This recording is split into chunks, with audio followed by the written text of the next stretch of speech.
کچھ نہیں ملتا، جبکہ جو ملے گا درود پاک کے ذریعے ملے گا، اور جو ملے گا وہ استغفار کے ذریعے ملے گا، اور خاص طور پہ آج کے دور میں جو کچھ بھی ملے گا وہ درود پاک اور استغفار کے ذریعے ملے گا۔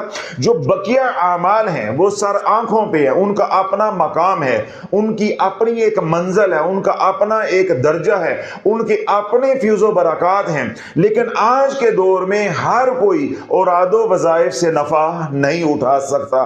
کیوں؟ جو دیگر اوراد و وظائف ہیں، جو ان کے ساتھ شرائط ہیں، عوام کو شرائط کا علم نہیں ہے، آج خواص کو شرائط کا علم نہیں ہے۔ جب آپ کو شرائط کا علم ہی نہیں ہے، آپ شرائط کیا پوری کریں گے؟ تو جب اوراد و وظائف کو آج کے دور میں شرائط کے بغیر کرو گے تو میں کیا کہتا ہوں کہ نفع کم اور نقصان زیادہ ہوگا۔ لیکن اگر آپ درود پاک آج کے دور میں بھی پڑھو گے تو کیا ملے گا؟ اللہ کے نبی علیہ الصلوۃ والسلام نے ارشاد فرمایا کہ جب کوئی بھی بندہ مومن دھرتی پہ کہیں پہ بھی رہتا ہے وہ درود پاک پڑھتا ہے، اللہم صلی علی محمد وعلی آل محمد، تو اللہ رب العزت فرشتوں کو حکم دیتا ہے 70,000 فرشتے اس شخص کے لیے، اس بندہ مومن کے لیے جس نے ابھی کہا ہے اللہم صلی علی محمد وعلی آل محمد، اس کے لیے دعائے مغفرت کرتے ہیں۔ اب میرا سوال یہ ہے، میں بات کو روک رہا ہوں کہ کون سا عمل ہے، کون سا وظیفہ ہے، یا کون سا سفلی عمل ہے، سفلی وظیفہ ہے جس کو اوپر 70,000 فرشتے پڑھنے والے کے لیے دعائے مغفرت کرتے ہیں؟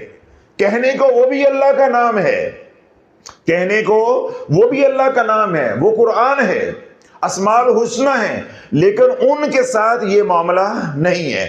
جبکہ درود پاک پڑھنے والے کے ساتھ کیا ہے کہ اگر وہ ایک بار کہتا ہے اللہم صلی علی محمد یا صلی اللہ علیہ وسلم تو 70,000 فرشتے اس کے لیے دعائے مغفرت کرتے ہیں۔ پھر حضور علیہ الصلوۃ والسلام نے ارشاد فرمایا کہ یہ تمام ملائکہ رب کی بارگاہ میں عرض کرتے ہیں کہ یا اللہ فلاں بن فلاں نے دھرتی پہ فلاں جگہ پہ تیرے محبوب پہ درود پڑھا ہے، تو رب ان کو حکم فرماتا ہے کہ تم اس بندہ مومن کے لیے دعائے مغفرت کرتے جاؤ، اور گواہ ہو جو مجھے میری عزت و جلال کی قسم ہے میں نے اسے بھی معاف کر دیا ہے اور اس کے والدین کے گناہوں کو بھی معاف کر دیا ہے، اور قیامت تک جتنی تم عبادت کرو گے تمہاری تمام عبادت کا اجر و ثواب اس کے نامہ اعمال میں لکھا جائے گا جس نے میرے محبوب پہ درود پاک پڑھا ہے اللہم صلی علی محمد۔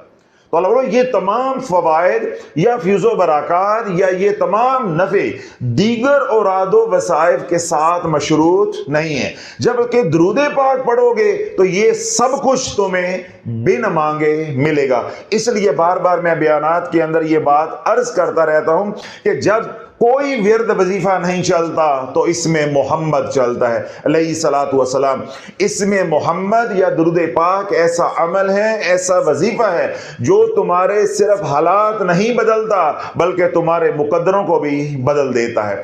آج جو بات میں کہنا چاہ رہا ہوں یا جو پیغام آپ تک پہنچانا چاہ رہا ہوں یا جو خوشخبری آپ کو سنانا چاہ رہا ہوں وہ یہ ہے کہ جو اجتماعی درود پاک کا عمل جاری تھا ہمارے آفیشیل چینل کملی پہ، یعنی 100 ارب درود پاک پڑھنے کا، 1 خرب درود پاک پڑھنے کا، اس میں الحمدللہ 2023 جون اور 2024 جون ایک سال میں کم و بیش 11.5 ارب درود پاک عاشقان رسول علیہ الصلوۃ والسلام نے پڑھا۔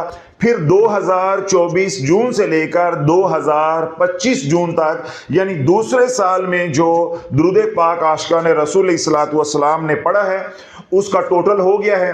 وہ ٹوٹل میں آپ کے سامنے پڑھ دیتا ہوں، وہ ٹوٹل ہے 12 ارب 64 لاکھ 3,079، یعنی کم و بیش آپ راؤنڈ فیگر میں کہہ سکتے ہیں کہ 13.25 ارب یا کم و بیش 13 ارب درود پاک الحمدللہ ایک سال میں پڑھا گیا، یعنی جو یہ سال ابھی مکمل ہوا ہے۔ اللہ بولو اگر آپ بھی اپنے مسائل گھر بیٹھے حل کرنا چاہتے ہو تو نئے سال کی ابتدا درود مغفرت سے کرو، نئے سال کی ابتدا درود پاک سے کرو۔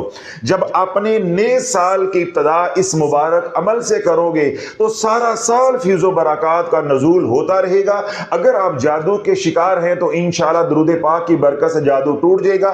اسی طرح اگر آپ اوراد و وظائف کر کر کے عصر بد کا شکار ہو گئے، یعنی رجت کے مریض بن گئے ہیں، رجت کا شکار ہو گئے، تو درود پاک سے انشاءاللہ رجت کی بیماری کا علاج ہو جائے گا، نیگیٹو انرجی کا علاج ہو جائے گا، عصر بد ختم ہو جائے گا۔ اسی طرح اگر آپ مالی تنگدستی کا شکار ہیں، گھر میں لڑائی جھگڑے ہیں، بیٹیوں کے رشتوں کی بندش ہے، یا بیٹے پڑھ گئے ہیں، ڈگریاں ہیں لیکن روزگار نہیں ہے، کسی بھی طرح کا مسئلہ ہے، اندرونی ہے یا بیرونی ہے، ذاتی ہے یا سارے خاندان کا اجتماعی مسئلہ ہے جس نے آپ کی زندگی کو عذاب بنایا ہے، عرض یہ کرنا چاہ رہا ہوں تمام اعمال سے، تمام وظائف سے، ہر طرح کے رسالے سے، کتاب سے، سوشل میڈیا سے منہ موڑ کے حضور کی غلامی کی طرف آ جاؤ، اور حضور کی غلامی کے لیے پہلا عمل اور آخری عمل جو نفع دیتا ہے وہ ہے اللہم صلی علی محمد وعلی آل محمد، وہ ہے درود پاک۔ اپنے نئے سال کی ابتدا درود پاک سے کریں، اور بالخصوص درود مغفرت سے۔ اور درود مغفرت کیا ہے؟ اللہم صلی علی محمد وعلی آل محمد وبارک وسلم۔ یہ جو میں نے پہلے پڑھا 2-4 مرتبہ اللہم صلی علی محمد وعلی آل محمد، یہ درود ابراہیم کا اول حصہ ہے جو آپ عمومی طور پہ پڑھتے ہیں، اس کو درود اہل بیت کہتے ہیں۔ اور اگر آپ اس میں برکت اور سلامتی کی دعا کو شامل کر لیں گے تو یہ درود پاک جامع ہو جائے گا، مکمل ہو جائے گا، کامل ہو جائے گا، اکمل ہو جائے گا۔ پھر اس کے ہوتے ہوئے آپ کو کسی اور درود پاک کے صیغے کی ضرورت نہیں رہے گی۔ تو درود مغفرت جامع صیغہ ہے، مکمل صیغہ ہے، اکمل صیغہ ہے، اور آپ نے یوں پڑھنا ہے اللہم صلی علی محمد وعلی آل محمد وبارک وسلم، اللہم صلی علی محمد وعلی آل محمد وبارک وسلم، اللہم صلی علی محمد وعلی آل محمد وبارک وسلم۔